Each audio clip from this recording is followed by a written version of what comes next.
In this video, I'm going to be sharing some tips on how you can get your offer accepted in the most competitive market ever in real estate.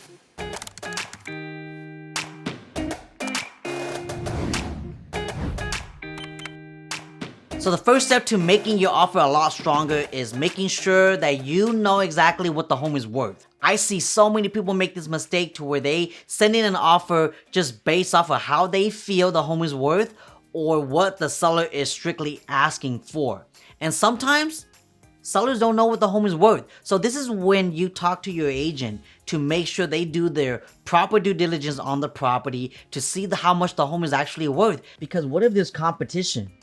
If there's competition and you're not competing, you're most likely not going to win on that bidding war. So in this case, you might want to actually submit $10,000 to $20,000 above the asking so that way your offer could get entertained. And maybe you can't do this because your max amount that you're approved for is maybe $300K. This is where I recommend you only looking at homes between $280 and $290. So that way you leave yourself some buffer room when it comes to getting competitive with your offers. If this is your first time here, my name is Chia. I'm a realtor here in Sacramento and Elk Grove area. I make content like this every single week just to keep you guys entertained and informed about the process of buying and selling real estate. So if you have not yet subscribed, go ahead and do that.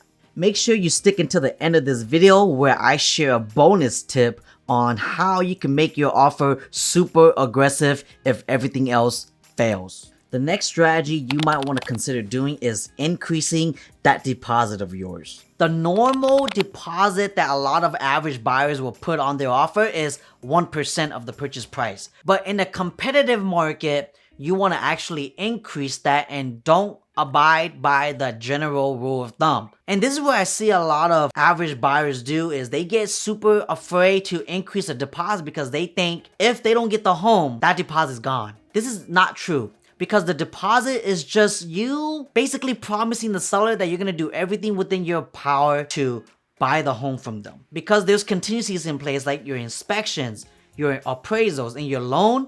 If anything happens and you exercise these contingencies and cancel the contract, you get your deposit back. If everything has been done and the home is complete, that deposit amount goes towards your down payment and closing costs. So for example, let's just say you buy a $300,000 home. Closing costs and down payment comes up to about $15,000, give or take, for easy math. And your deposit is $10,000.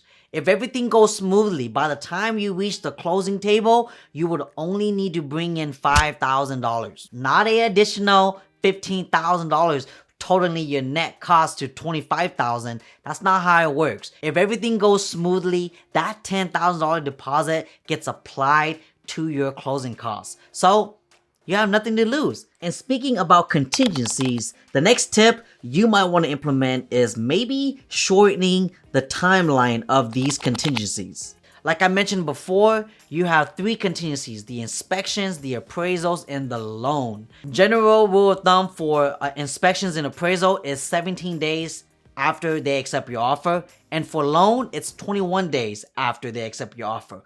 But if you know that your lender and your realtor can perform and get majority of all the due diligence done within a timely manner, then ask them if they're comfortable shortening the inspection contingencies from 17 days to maybe 7 days. This is going to be huge for a seller that's reviewing your offer because now not only did you give them a personal letter, increase your deposit to show that you're super serious about their property, but you're also not going to be milking the time the moment escrow opens. This is basically giving the seller a heads up that you as a buyer are super serious and you're going to start doing home inspections right away, start ordering home appraisals right away. And if you do exercise your rights to cancel, at least it's not going to happen 3 weeks in, because the last thing a seller wants is for them to accept an offer and then 2 weeks later put their home back on the market. That's the last thing a seller wants. So if you could assure the sellers that you will not be this type of buyer, then most likely they're going to be choosing your offer over the competition. So the next time you write an offer, make sure you shorten your contingencies and also consult with your agents to see if they're comfortable shortening the contingencies as well.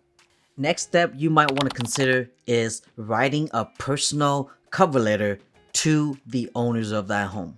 Sometimes, believe it or not, I've won many offers for my clients in the past to where a personal letter wins over the hearts of the sellers and not necessarily the purchase price. Some sellers may be super selective and not care as much for the purchase price, but care more about the people that's going to be taking care of their neighbors and moving into the area. So writing a personal letter about you, your family, and how much you love the home is going to be a big game changer. So try it out. Send a personal letter on your next offer that you submit on a home. The last tip I want to share with you guys to get your offer accepted in a competitive market is get to know who the sellers are. Ask questions. Who are they? Are they vets? Are they looking for another vet? Are they looking to buy another home and need more time renting back as soon as the property closes? Are they looking to sell the home as is and not deal with buyers that's going to request a million items on the inspection report?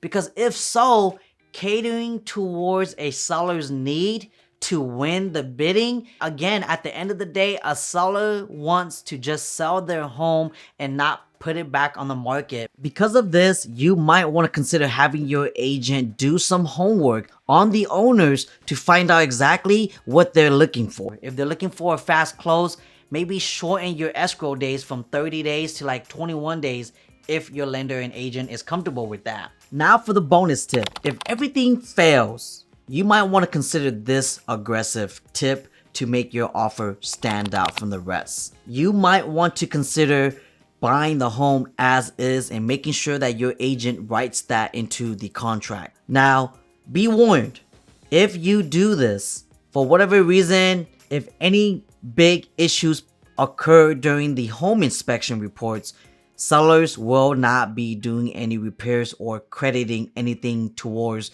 your purchase. Do know that this does not dismiss your contingency rights. So in case anything major pops up during the home inspection, you can still exercise your rights and back out and receive your full deposit back. And that is it. Hopefully you guys can apply all these tips right away and start noticing that your offer is going to get entertained and get accepted. And I think I'm done talking for today. So make sure you like this video, comment, and I will see you guys in the next video. Peace.